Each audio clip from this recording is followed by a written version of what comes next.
রামপুর বনে ছিল অনেক পাখির বসবাস। সে বনে দুটো পরিবারও বাস করত। একটা ছিল টুনির পরিবার, অন্যটি ছিল ময়ূরের পরিবার। তাদের দুই পরিবারের মধ্যে অনেক ভালো সম্পর্ক ছিল। তারা বিপদে আপদে একে অপরের পাশে দাঁড়াতো। একদিন ময়ূরের মেয়ে মৌটুসির ভীষণ জ্বর আসে, আর বাইরে প্রচন্ড বৃষ্টিও হতে থাকে, যার কারণে ময়ূরী ঔষধ আনতে ডাক্তারের কাছে যেতে পারে না। বাইরে যে প্রচন্ড বৃষ্টি হচ্ছে, এই বৃষ্টির মধ্যে আমি কি করে ডাক্তারের কাছে যাব? ঘরে যে একটা ছাতাও নেই। এই বৃষ্টিতে ভিজলে যে আমি অসুস্থ হয়ে পড়বো, তখন আমার মেয়েটাকে কে সুস্থ করবে? না না, এই বৃষ্টিতে ভিজে যাবে না। আমি বরং আরেকটু অপেক্ষা করি, বৃষ্টি থামলে না হয় ওষুধ আনতে যাব। মা, তুমি ওষুধ আনতে যাওনি? আমার যে ভীষণ খারাপ লাগছে, আমার যে যন্ত্রণা হচ্ছে, এই যন্ত্রণাতে আমি সহ্য করতে পারছি না। মা, মারে তো আরেকটু সহ্য কর। বাইরে যে প্রচন্ড বৃষ্টি হচ্ছে, তাই আমি ওষুধ আনতে যেতে পারিনি। বৃষ্টিতে থেমে গেলে আমি তোর জন্য ওষুধ নিয়ে আসবো, তখন তোর আর খারাপ লাগবে না। শুনেছি ময়ূরী দিদির মেয়েটা অনেক অসুস্থ। ময়ূরী দিদিকে বলেছিলাম ঔষধ এনে খাওয়াতে, কিন্তু ময়ূরী দিদি ওষুধ আনলো কিনা তা তো জানা হলো না। আর এখন তো আবার বৃষ্টি হচ্ছে, আমার একবার ময়ূরী দিদির ঘরে যাওয়া উচিত। আমি বরং দেরি না করে ছাতাটা নিয়ে ময়ূরী দিদির ঘরে যাই। এরপর টুনি ছাতা নিয়ে ময়ূরীর ঘরে যায়। আরে টুনি, তুই এই বৃষ্টিতে আমার ঘরে কেন? আয় আয়, ভিতরে আয়। আসলে দিদি, আমি জানতে এসেছি তোমার মেয়ে এখন কেমন আছে, ওর জ্বর কমেছে তো? না রে টুনি, মৌটুসির জ্বর কমেনি। ওকে তো আমি এখনো ওষুধ খাওয়াতে পারিনি। এই বৃষ্টিতে কি করে যে ওষুধ আনতে যাই, বুঝতেই তো পারছি না। কি বলছো দিদি? মৌটুসিকে তুমি এখনো ওষুধ খাওয়াওনি? ও তো ওষুধ না খেলে আরো অসুস্থ হয়ে পড়বে। দাঁড়াও, আমি গিয়ে মৌটুসির জন্য ওষুধ এনে দিচ্ছি। বৃষ্টিতে আমার অপেক্ষা করলে চলবে না, বুঝেছো? কিন্তু তুই এই বৃষ্টিতে ভিজে ওষুধ আনতে যাবি? তুই তো অসুস্থ হয়ে পড়বি। ময়ূরী দিদি, আমার কিছুই হবে না, আমাকে নিয়ে তুমি চিন্তা করো না। এ কথা বলে টুনি ছাতা নিয়ে ঔষধের দোকানে যায় আর ঔষধ নিয়ে ময়ূরীর বাড়িতে আসে। এই নাও ময়ূরী দিদি ঔষধ, এখন তাড়াতাড়ি মৌটুসিকে ওষুধ খাইয়ে দাও। আচ্ছা ঠিক আছে, আমি মৌটুসিকে ওষুধ খাইয়ে দিচ্ছি। টুনি বোন, তুই আমার অনেক বড় উপকার করলি, তোকে ধন্যবাদ দিয়ে ছোট করবো না। আমাকে ধন্যবাদ দিতে হবে না দিদি, তুমি মৌটুসিকে ওষুধ খাইয়ে দাও, আমি বাড়িতে যাই। এরপর ময়ূরী মৌটুসিকে ঔষধ খাইয়ে দেয় আর টুনি বাড়িতে চলে যায়। এভাবেই সেই দিন কেটে যায় আর মৌটুসিও ধীরে ধীরে সুস্থ হতে থাকে। মা, এখন আমার আর খারাপ লাগছে না। আমি সুস্থ হয়ে গেছি মা, সুস্থ হয়ে গেছি। সুস্থ হয়ে গেছিস ভালো কথা, কিন্তু ঘরের বাইরে যাস না, কেমন? আচ্ছা ঠিক আছে মা, আমি বাইরে যাব না, তুমি চিন্তা করো না মা। এ কি দাদা, তুমি এখানে ঘর বানাচ্ছ কেন? কে তোমাকে এখানে ঘর বানাতে অনুমতি দিয়েছে? হ্যাঁ টুনি, আমি কালু দাদাকে এখানে ঘর বানাতে বলেছি। কি বলছো ময়ূরী দিদি, তুমি কালু দাদাকে এখানে ঘর বানাতে বলেছো? কিন্তু এখানে তো আমরা দুই পরিবার থাকি, তুমি এখানে অচেনা আর একটা পরিবারকে থাকতে দিচ্ছ? আমার তো ব্যাপারটা ভালো লাগছে না। টুনি, তুই শুধু শুধু চিন্তা করছিস। কালু দাদা পাশের বন থেকে এসেছে, ওনার কোনো থাকার জায়গা নেই। ওনার কোনো থাকার জায়গা নেই বলে আমি ওনাকে এখানে থাকতে বলেছি। তোমরা আমাকে নিয়ে কোনো চিন্তা করো না, আমি তোমাদের কোনো ক্ষতি করব না, তোমরা আমাকে বিশ্বাস করতে পারো। আচ্ছা ঠিক আছে, তুমি এখানে থাকতে পারো, তবে আমাদের যেন কোনো অসুবিধা না হয়, বুঝতে পেরেছো? হ্যাঁ, বুঝতে পেরেছি। এরপর কালু কাক দুই পরিবারের পাশেই ঘর বানিয়ে থাকতে শুরু করে আর এভাবেই বেশ কিছুদিন কেটে যায়। আর হঠাৎ বনে বাচ্চা চুরি হতে থাকে। আমার মেয়েটা কোথায় গেল, আমি যে কিচ্ছু বুঝতে পারছি না। ও তো আমাকে না বলে কোথাও যাওয়ার মেয়ে নয়। কি হয়েছে সুখী দিদি, তুমি কাঁদছো কেন? টুনি, আমি পারুলকে কোথাও খুঁজে পাচ্ছি না, আমার মেয়েটা কি হারিয়ে গেল? কি বলছো, তুমি পারুলকেও খুঁজে পাচ্ছ না? ওদিকে ইগলি দিদিও তার মেয়েকে খুঁজে পাচ্ছে না, তবে কি এ বনে বাচ্চা চোর এলো? কিন্তু কে এই বাচ্চা চোর? না, ব্যাপারটা দেখতে হচ্ছে তো। এ কথা বলে টুনি বাড়িতে যেতে থাকে। তখন টুনি দেখতে পায় কালু কাক মৌটুসিকে নিয়ে গভীর জঙ্গলের দিকে যাচ্ছে। তা দেখে টুনি বলতে থাকে, আরে কালু দাদা মৌটুসিকে নিয়ে কোথায় যাচ্ছে দেখি তো। টুনি কালু কাকের পিছু করতে থাকে আর টুনি দেখতে পায় কালু কাক মৌটুসিকে নিয়ে একটা গুহার দিকে যাচ্ছে। ডাইনি, এই দেখো, আমি তোমার জন্য আরেকটা নতুন শিকার নিয়ে এসেছি। কই দেখি তো। আরে সত্যি সত্যি তো দেখছি তুই আমার জন্য শিকার এনেছিস। ভালোই হয়েছে, একে আজ আমি মজা করে খাবো। কিন্তু ডাইনি, আমার সোনার মুদ্রা কোথায়? দাঁড়া, আমি তোকে সোনার মুদ্রা দিয়ে দিচ্ছি। আমি তোকে ঠকাবো এটা ভাবিস না। না না ডাইনি, তা আমি কখনো ভাবি না। তাই তো তোমাকে বিশ্বাস করে রোজ বন থেকে বাচ্চা চুরি করে নিয়ে এসে দেই। ঠিক আছে, এই নে তোর সোনার মুদ্রা। কালু কাক সোনার মুদ্রা নিয়ে সেখান থেকে চলে যায়। ও আচ্ছা, এই ব্যাপার। কালু দাদা বনের বাচ্চাদের চুরি করে নিয়ে এসে এই ডাইনিকে দেয়। আমরা তো বুঝতেই পারিনি। কিন্তু মৌটুসিকে যে করেই হোক এখান থেকে বাঁচাতেই হবে। তারপর কালু দাদার একটা ব্যবস্থা করতে হবে। এরপর টুনি বুদ্ধি করতে থাকে কি করে মৌটুসিকে উদ্ধার করবে। আর এভাবেই বেশ কিছুক্ষণ কেটে যায় আর ডাইনি ঘুমিয়ে পড়ে। এই সুযোগে টুনি মৌটুসিকে নিয়ে সেখান থেকে পালিয়ে যায় আর মৌটুসিকে নিয়ে টুনি ময়ূরীর কাছে আসে। মৌটুসি, তুই কোথায় গিয়েছিলি? আমি তোকে যে কতক্ষণ থেকে খুঁজছি, কিন্তু তোকে কোথাও খুঁজে পাইনি। তুমি আমাকে খুঁজে পাবে কি করে মা? আমাকে তো কালু আঙ্কেল ডাইনির কাছে নিয়ে গিয়েছিল। এসব তুই কি বলছিস? আমি তো কিছুই বুঝতে পারছি না। আমি তোমাকে সবটা বুঝিয়ে বলছি ময়ূরী দিদি। এরপর টুনি ময়ূরীকে সব কথা খুলে বলে আর সব শুনে ময়ূরী বলতে থাকে, কি ওই কালু দাদা আমার মেয়েকে চুরি করেছিল? আমি তো বিশ্বাসই করতে পারছি না। টনি বোন, তোকে অনেক ধন্যবাদ আমার মেয়েকে আমার কাছে ফিরিয়ে দেওয়ার জন্য। আমাকে ধন্যবাদ দিতে হবে না। আমি তো শুধু মৌটুসিকে বাঁচাতে পেরেছি, আর অন্য বাচ্চাদের যে আমি বাঁচাতেই পারিনি। টনি, সব হয়েছে আমার জন্য। আমি কালু দাদাকে বিশ্বাস করে আমাদের বনে জায়গাতে ঠিক করে নি। আমি এক্ষুনি কালু দাদাকে এ বন থেকে তাড়িয়ে দেব। হ্যাঁ দিদি, তুমি তাই করো। কালু দাদা, তুমি এত বড় বিশ্বাসঘাতক পাখি আমি আগে জানতাম না। তোমাকে বিশ্বাস করে আমার ভুল হয়েছে। টুনি ঠিকই বলেছিল অচেনা কাউকে জায়গা দিতে নেই, কিন্তু আমি তা বুঝতে পারিনি। তাই আমার এত বড় সর্বনাশ হতে যাচ্ছিল। কালু দাদা, তুমি এক্ষুনি এই বন থেকে চলে যাবে। এই বনে কোনো চোরের জায়গা নেই, বুঝতে পেরেছো? চোর মানে? কে চোর? কাকে তোমরা চোর বলছো? এমন ভাব করছো যেন ভাজা মাছটা উল্টে খেতে জানো না। তুমি নিজে সবটা স্বীকার করবে নাকি আমি পুলিশ ডাকবো? না না, দয়া করে তোমরা পুলিশ ডেকো না। আমি সবটা স্বীকার করছি। আসলে আমি এবনে বাচ্চাদের চুরি করেছি। তোমরা আমাকে ক্ষমা করে দাও। আমি আর এমন ভুল কখনো করব না। আমরা তোমাকে ক্ষমা করতে পারবো না। তুমি এ বন থেকে চলে যাও, এখানে তোমার কোনো জায়গা হবে না। এরপর কালু কাক টুনিদের বন থেকে অন্য বনে চলে যায় আর এরপর থেকেই বনের পাখিরা সুখে শান্তিতে বসবাস করতে শুরু করে। দেখলে তো বন্ধুরা, সবাই বিশ্বাসের মূল্য দিতে জানে না। তাই জেনে বুঝে এমন কাউকে বিশ্বাস করা উচিত যে তোমার বিশ্বাসের মূল্য দিতে পারবে। এমনই সব মজার মজার শিক্ষণীয় টুনি পাখির গল্প দেখতে আমাদের সাথেই থেকো। আর গল্পগুলো কেমন হয়েছে তা কমেন্টে জানাতে ভুলো না কিন্তু। Bye bye. ছেড়ে দে, ছেড়ে দে। ছাড়, ছাড় বলছি।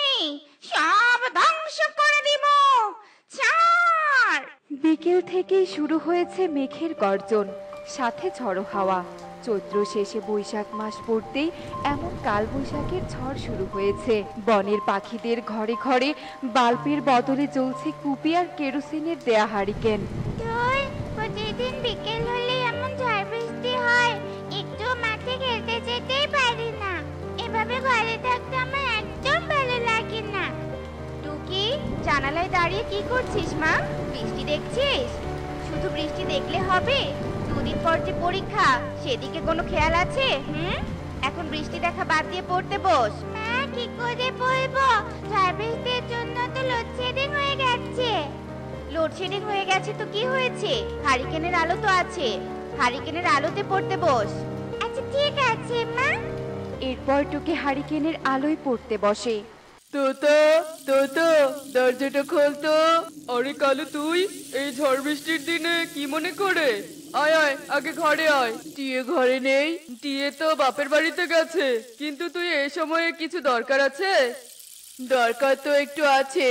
মদন কাকুর আম বাগানের তো সব আম পেকে গেছে, আর ওই বাগানে তো তেমন কেউ যায় না। এই ঝড়ে নিশ্চয় অনেক আম পড়েছে। চল আম বাগানে গিয়ে আম কুড়িয়ে নিয়ে আসি। এখন তো বাজারে আমের অনেক চাহিদা, ভালো টাকা পাওয়া যাবে। কিন্তু ওই আম বাগানে তো কেউ যায় না। শুনেছি ওই আম বাগানে নাকি ভয়ানক কিছু আছে। ওইসব মিথ্যে কথা, আমি এসব বিশ্বাস করি না।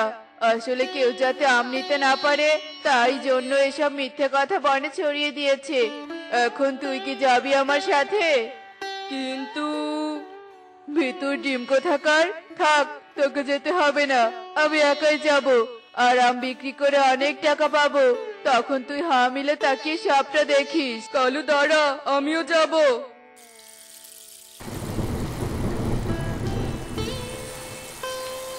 কালু দেখ, এখানে লেখা বাগানে প্রবেশ নিষেধ। আর জায়গাটাও কেমন জানি গা ছমছমে। আমার তো খুব ভয় করছে রে। এত ভয় পেতে হবে না, চল ভিতরে চল।